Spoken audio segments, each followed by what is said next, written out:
ସବୁ ଭେଜ ବିରିୟାନୀ ଭିତରେ ଯଦି ଆପଣ କାହାକୁ ରାଜା କହିବେ ତାହେଲେ ମୁଁ ତ କହିବି ଛତୁ ବିରିୟାନୀ। କାହିଁକି ନା ଭେଜରେ ୟାଠୁ ଟେଷ୍ଟି ବିରିୟାନୀ ମୁଁ କେବେ ଖାଇନି। ଯେଉଁମାନେ ଭେଜିଟେରିଆନ ସେମାନଙ୍କୁ ତ ବହୁତ ପସନ୍ଦ ଆସିବ, ଫେଭରେଟ୍ ହେଇଯିବ।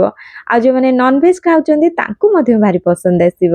ଆଉ ୟାକୁ ବନେଇବାକୁ ଅନ୍ୟ ଭେଜ ବିରିୟାନୀ ଅପେକ୍ଷା ବହୁତ କମ୍ ଟାଇମ୍ ଲାଗିଥାଏ। ତେଣୁ ଆପଣ ବହୁତ ଜଲ୍ଦି ୟାକୁ ବନେଇ ପାରିବେ ଆଉ ଖାଇବା ପାଇଁ ମଧ୍ୟ ବହୁତ ଟେଷ୍ଟି। ଯଦି ଆପଣମାନେ ଛତୁ ବିରିୟାନୀ ଆଗରୁ ବନାନ୍ତି ତାହେଲେ ମୋ ଷ୍ଟାଇଲରେ ଥରେ ଟ୍ରାଏ କରନ୍ତୁ। ଆଉ ଯଦି କେବେ ବନେଇ ନାହାନ୍ତି ତାହେଲେ ତ ନିଶ୍ଚିନ୍ତ ବନାନ୍ତୁ। ଭିଡ଼ିଓଟି ଭଲ ଲାଗିଲେ ଲାଇକ୍ କରିଦେବେ, ସେୟାର କରିଦେବେ, କମେଣ୍ଟ କରିବାକୁ ଭୁଲିବେନି। ନୂଆ ଆସିଲେ ଚ୍ୟାନେଲକୁ ସବସ୍କ୍ରାଇବ କରିଦେବେ। ତେବେ ଚାଲନ୍ତୁ ଡେରି ନକରି ଦେଖିନେବା। ଏ ବିରିୟାନୀଟିକୁ ବନେଇବା ପାଇଁ ମୁଁ ଏଠି ନେଇଯାଇଛି 1.5 କପ୍ ବିରିୟାନୀ ଚାଉଳ। ଗ୍ରାମ ହିସାବରେ କହିଲେ 300 ଗ୍ରାମର ଚାଉଳ ଅଛି।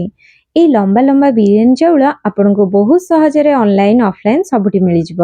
ଆଉ ଏଇ ଚାଉଳରେ ବନେଇଲେ ବିରିୟାନୀରେ ଖାଇବାକୁ ବହୁତ ଟେଷ୍ଟି ଲାଗିଥାଏ। ଏବେ এই ଚାଉଳକୁ 3 ରୁ 4 ଥର ଭଲକି ଧୋଇଦେବା ବା ସେପର୍ଯ୍ୟନ୍ତ ଯେପର୍ଯ୍ୟନ୍ତ ୟାର ଯୋଉ ଧଳା ପାଣି ଦେଖାଯାଉଛି ସେଟା କ୍ଲିୟର ନା ଆସିଛି। ଭଲକି ଚାଉଳକୁ ଧୋଇକି ପାଣି ଦେଇକି ୟାକୁ 15 ମିନିଟ୍ ପାଇଁ ଆମେ ଭିଜେଇକି ରଖିନେବା ସାଇଡରେ। ଆଉ ଏବେ ଛତୁକୁ କ୍ଲିନ୍ କରିକି ଧୋଇ ନେବା। ଏଇଠି ମୁଁ 400 ଗ୍ରାମର ଛତୁ ନେଇଛି। ତାକୁ ଭଲକି 4 ରୁ 5 ଥର କ୍ଲିନ୍ କରି ଧୋଇ ନେବେ ବା ସେପର୍ଯ୍ୟନ୍ତ ଯେପର୍ଯ୍ୟନ୍ତ ଏ ଯୋଉ କଳା କଳା ଦେଖାଯାଉଛି ସେ ପୁରା କ୍ଲିନ୍ ନ ହେଇଯାଉଛି। ଦେଖନ୍ତୁ ଏଇଠି ଭଲକି ଛତୁ ଧୋଇ ନେଇଛି। ଛତୁ ପୁରା ଫ୍ରେଶ୍ ନେବେ। ଆଉ ଫ୍ରେଶ୍ ଛତୁ ଜାଣିବେ କେମିତି? ଫ୍ରେଶ୍ ଛତୁ ସବୁବେଳେ ହ୍ୱାଇଟ୍ କଲର ଦେଖାଯିବ, ପୁରା ହ୍ୱାଇଟ୍ ଦେଖାଯିବ ଆଉ ଭିତରଟା ବି ହ୍ୱାଇଟ୍ ଦେଖାଯିବ। ଛତୁ ପୁରା ଫ୍ରେଶ୍ ଥିଲେ ବିରିୟାନୀଟା ବି ବହୁତ ହି ବଢ଼ିଆ ଲାଗିବ ଖାଇବା ପାଇଁ କିନା। ଏଠି ଦେଖନ୍ତୁ ଛତୁକୁ ଏବେ ଆମେ କାଟିବା। 2 ଫାଳ କରିକି କାଟିବା, ବେଶୀ ଛୋଟ କରିବେନି ନହେଲେ ତ ବିରିୟାନୀରେ ଖୋଜୁଥିବେ ଛତୁ। କାହିଁକି ନା ରନ୍ଧା ହେଇସାରିଲା ପରେ ଛତୁର ସାଇଜ ତ ଛୋଟ ହେଇଯିବ। ତେଣୁକରି ଏଇଭଳି ସାଇଜ କରି କାଟିବେ। ଆଉ ଏପଟରେ କଢ଼େଇ ବସେଇ ନେଇଛି, ସେଇଥିରେ ଦେଇଦେଇଛି ରିଫାଇନ୍ ତେଲ। ତେଲ ଟିକେ ଗରମ ହେଲା ପରେ ଏବେ ଏଥିରେ ଦେଇଦେବା 4 ରୁ 5ଟି ଲମ୍ବା ଲମ୍ବା କରିକି କାଟିକି ରଖିଥିବା ପିଆଜକୁ। ଆମେ ବିରିୟାନୀ ପାଇଁ ଏବେ ବିରିସ୍ତା ତିଆରି କରିବା। ତ ସେଇଥିପାଇଁ ପିଆଜକୁ ଲୋ ଟୁ ମିଡିୟମ ଫ୍ଲେମ୍ରେ କଲର ଆସିବା ପର୍ଯ୍ୟନ୍ତ ଭାଜିବେ। ଆଉ ଫ୍ଲେମ୍କୁ ବିଲକୁଲ ବି ହାଇ କରିବେନି ନହେଲେ ତ ସବୁଆଡ଼ୁ ଭଲକି କଲର ଆସିବନି, ପୋଡ଼ିଯିବ, ଏଭଳି ହେବ। ତେଣୁକରି ଲୋ ଟୁ ମିଡିୟମ ଫ୍ଲେମ୍ରେ ଭାଜିବେ। ଦେଖନ୍ତୁ ପିଆଜ ଏଇଠି ବହୁତ ହି ବଢ଼ିଆ ଭାବରେ ଭାଜି ହେଇଗଲାଣି। ଆଉ ଏମିତି ଗୋଲ୍ଡେନ୍ କଲର ରଖିକି ହିଁ ଆଜି ୟାକୁ ମୁଁ କାଢ଼ିବି। ଆପଣଙ୍କୁ ଯଦି ଆଉ ଟିକେ ଡାର୍କ ପସନ୍ଦ ତାହେଲେ ଆପଣ ରଖିପାରିବେ। ଏଇଠି ଏବେ ଗୋଟେ ଜାଲିକୁ ୟାକୁ କାଢ଼ିକି ଏମିତି ଚାପିଦେବା, ତାର ଯେତିକି ଏକ୍ସେସ୍ ଅଏଲ୍ ଥିବ ସବୁ ବାହାରିଯିବ। ଆଉ ଏଇ ପିଆଜ ଗୁଡ଼ା ନା ଏବେ ସଫ୍ଟ ଲାଗୁଛି। କିଛି ସମୟ ରଖିଲା ପରେ ଇଏ ପୁରା ଝୁରଝୁରିଆ ହେଇଯାଉଛି। ବହୁତ ହି ବଢ଼ିଆ। ଆଉ ଏମିତି ଆପଣ ଷ୍ଟୋର କରିକି ମଧ୍ୟ ରଖିପାରିବେ। ଦେଖନ୍ତୁ କେତେ ସୁନ୍ଦର ହେଇଛି।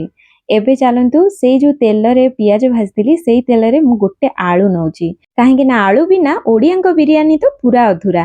ଆଉ ଆଳୁ ସହିତ ମସଲା ଟିକେ ଥିବ ବିରିୟାନୀର, ତା ସହିତ ରାଇତା ପକେଇକି ଚକଟିକି ଖାଇବାର ମଜା ବି ଅଲଗା। ଆଳୁକୁ ଟିକେ ଛାଣିକି କାଢ଼ି ନେବା। ଆଳୁ ଏଠି ପୁରା ଅପସନାଲ ଅଛି, ପକେଇ ପାରିବେ ନହେଲେ ତ ସ୍କିପ୍ କରିପାରିବେ। ଆଉ ଏପଟେ ବିରିୟାନୀ ରାଇସ୍ ବନେଇବା ପାଇଁକିନା ମୁଁ ପାଣି ବସେଇ ନେଇଥିଲି। ତାପରେ ଏଥିରେ ଗୋଟା ମସଲା ଦେବା, ଯେମିତିକି ତେଜପତ୍ର, ଡାଲଚିନି, ଷ୍ଟାର ଆନିସ୍, ଲବଙ୍ଗ, ଗୋଲମରିଚ, ତା ସାଙ୍ଗକୁ ଗୁଜୁରାତି ଆଉ 1 ଚାମଚ ଜିରା ସବୁକୁ ଦେଇକିନା 1 ଚାମଚ ଲୁଣ ଦେଇଦେବା। ଆଉ 1 ଚାମଚ ରିଫାଇନ୍ ତେଲ ଦେଇଦେବା। ପୁରା ଗୋଟା ଗୋଟା ଚାଉଳ ରହିବ। ତା ସାଙ୍ଗକୁ କିଛି ପୁଦିନା ପତ୍ର ଆଉ କିଛି ଧନିଆ ପତ୍ର ଏମିତି ଡାଳ ଆଉ ଫାଳେ ଲେମ୍ବୁ ଏଥିରେ ଚିପୁଡ଼ି ଦେବା। ପୁରା ଗୋଟା ଗୋଟା ପୁରା ବଢ଼ିଆ ଚାଉଳ ରହିବ, ଦେଖିବା ପାଇଁ ବଢ଼ିଆ ଲାଗିବ, ଖାଇବାକୁ ବି ବଢ଼ିଆ ଲାଗିବ। ଏବେ ପାଣିକୁ ଭଲ ଭାବେ ଫୁଟିବା ପାଇଁ ଦେବା। ପାଣି ଭଲକି ଫୁଟିଗଲା ପରେ ଭିଜା ଚାଉଳକୁ ଛାଣିକି ଦେଇଦେବା। ଆଉ ହାଲକା ହାତରେ ତାକୁ ଗୋଳେଇବା, ବେଶୀ ଗୋଳେଇବେନି ନହେଲେ ତ ଚାଉଳ ସୂକ୍ଷ୍ମ ଥାଏ, ଭାଙ୍ଗିଯିବ। ଏବେ ମିଡିୟମ ଫ୍ଲେମ୍ରେ ଚାଉଳକୁ ପୁରା 70% ସିଝିବା ପାଇଁକିନା ଛାଡ଼ିଦେବା। ଆଉ ଏବେ ଚାଲନ୍ତୁ ଗୋଟେ ଛେଚା ମସଲା ପ୍ରସ୍ତୁତ କରିବା। ଆଜି ଏ ବିରିୟାନୀଟିକୁ ଆମେ ଛେଚା ମସଲା ଦେଇକି ବନେଇବା ଆଉ ବହୁତ ଟେଷ୍ଟି ଲାଗିଥାଏ। ନ ବନେଇଲେ ଆପଣ ଜାଣିପାରିବେନି। ତେଣୁ କରିକି କିଛି ରସୁଣ କୋଲା ନେଇଛି, ଅଦା ନେଇଛି, କଞ୍ଚା ଲଙ୍କା ନେଇଛି। ଏ ସବୁକୁ ଆମେ ଭଲକି କୁଟଣାରେ ଛେଚିଦେବା। ଅଧା ଅଧି ଛେଚା ଛେଚା ହେଇଗଲା ପରେ ଆମେ ଯୋଉ ଭାଜିକି ପିଆଜ ରଖିଥିଲେ ବା ବିରିସ୍ତା ରଖିଥିଲେ ତାକୁ ଏଇଠି ଦେଇଦେବା ଅଳ୍ପ ଟିକେ। ଆଉ ତାକୁ ଦେଇକି ତାକୁ ମଧ୍ୟ ମିଶେଇକି ଛେଚି ନେବା ଭଲକି। ଆମର ଏବେ ଛେଚା ମସଲା ପ୍ରସ୍ତୁତ ହେଇଗଲା। ଆଉ ଏଇ ଛେଚା ମସଲାଟିକୁ ଯଦି ଆପଣ ଦେଇକି ବନେଇବେ ନା ବିରିୟାନୀର ଟେଷ୍ଟ ପୁରା ଡବଲ ହେଇଯାଇଥାଏ। ତ ନିଶ୍ଚିନ୍ତ ଏଇ ଉପାୟରେ ଥରେ ବନାନ୍ତୁ। ଆଉ ଏପଟେ ଯୋଉ ଛତୁ ନେଇଥିଲେ ସେଇଥିରେ ମୁଁ ଦେଇଦେବି ଅଧା କପ୍ ଦହି। ପୁରା ଫ୍ରେଶ୍ ଦହି ନେବେ, ବିଲକୁଲ ବି ଖଟା ଦହି ନେବେନି। ତାକୁ ଟିକେ ଫେଣ୍ଟି ଦେଇଥିବେ। ତାପରେ ଦେଲା ପରେ ତାପରେ ଜିରା ଗୁଣ୍ଡ, ଧନିଆ ଗୁଣ୍ଡ, ଅଳ୍ପ ଟିକେ ହଳଦୀ ଗୁଣ୍ଡ, ଲଙ୍କା ଗୁଣ୍ଡ, କାଶ୍ମୀରୀ ଲଙ୍କା ଗୁଣ୍ଡ ଏଇଠି ମୁଁ ଦେଇଛି। ଆଉ ତା ସହିତ ଘର ତିଆରି ବିରିୟାନୀ ମସଲା 2 ଚାମଚ ଦେଇଦେବା। ଆଉ ଏ ବିନା ପିଆଜ ରସୁଣ ଘର ତିଆରି ବିରିୟାନୀ ମସଲାର ରେସିପି ଯଦି ଆପଣଙ୍କୁ ଦରକାର ତାହେଲେ କମେଣ୍ଟ ମାଧ୍ୟମରେ କହିବେ, ମୁଁ ନିହାତି ସେୟାର କରିବି। ଆଉ ଏବେ ଏଥିରେ ଯୋଉ ଛେଚା ମସଲା ବନେଇକି ରଖିଥିଲେ ତାକୁ ଦେଇଦେବା। ସ୍ୱାଦ ଅନୁଯାୟୀ ଲୁଣ ଦେଇଦେବା। ଆଉ 2 ବଡ଼ ଚାମଚ ଏଥିରେ ଟମାଟୋ ସସ୍ ଦେଇଦେବା।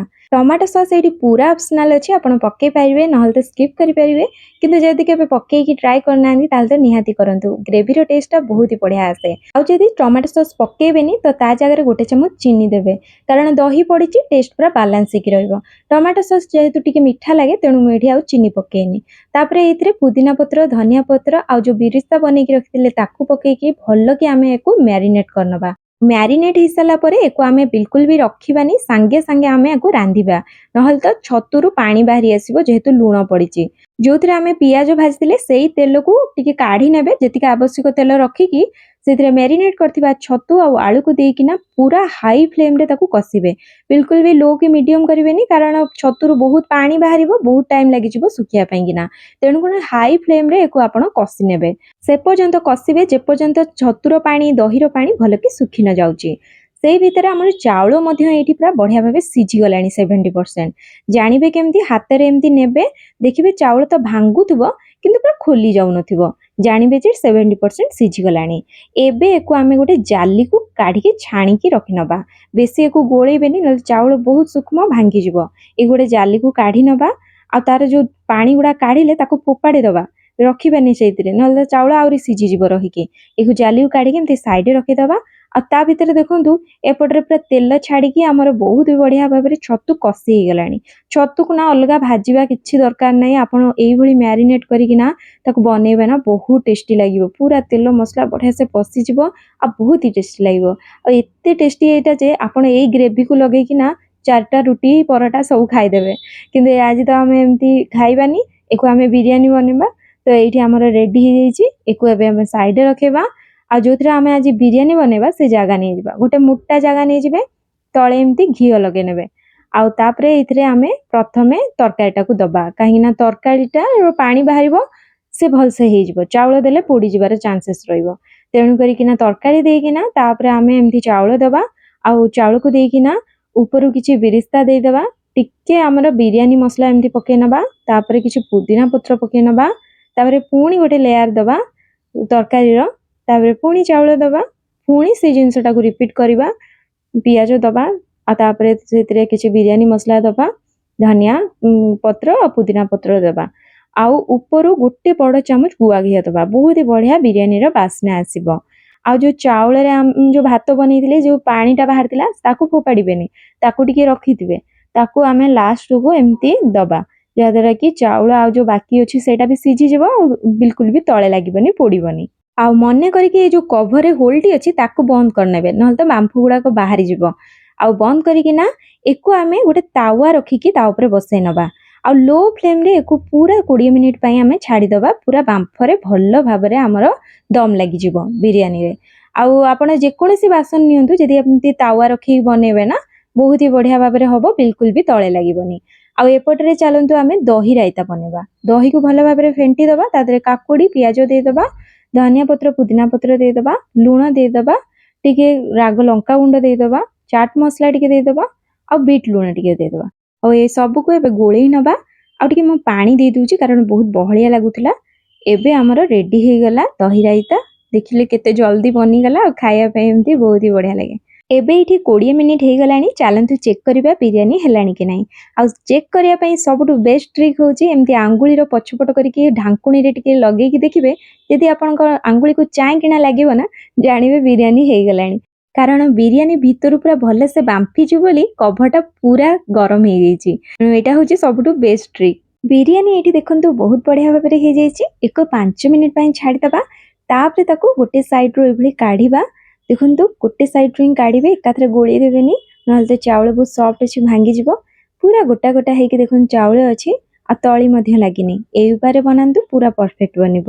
ଆଶା କରୁଛି ଭିଡ଼ିଓଟି ଆପଣମାନଙ୍କୁ ହେଲ୍ପଫୁଲ୍ ହେବ। ନିହାତି ବନାନ୍ତୁ, କେମିତି ଲାଗିଲା ମୋତେ କମେଣ୍ଟ ମାଧ୍ୟମରେ କହିବେ। ତାହେଲେ ରହିଲି, ପୁଣି ଆସିବି ଏକ ନୂଆ ରେସିପି ସହିତ। ସମସ୍ତେ ଭଲରେ ରୁହନ୍ତୁ, ଖୁସିରେ ରୁହନ୍ତୁ। ଧନ୍ୟବାଦ। ଜୟ ଶ୍ରୀ ଜଗନ୍ନାଥ।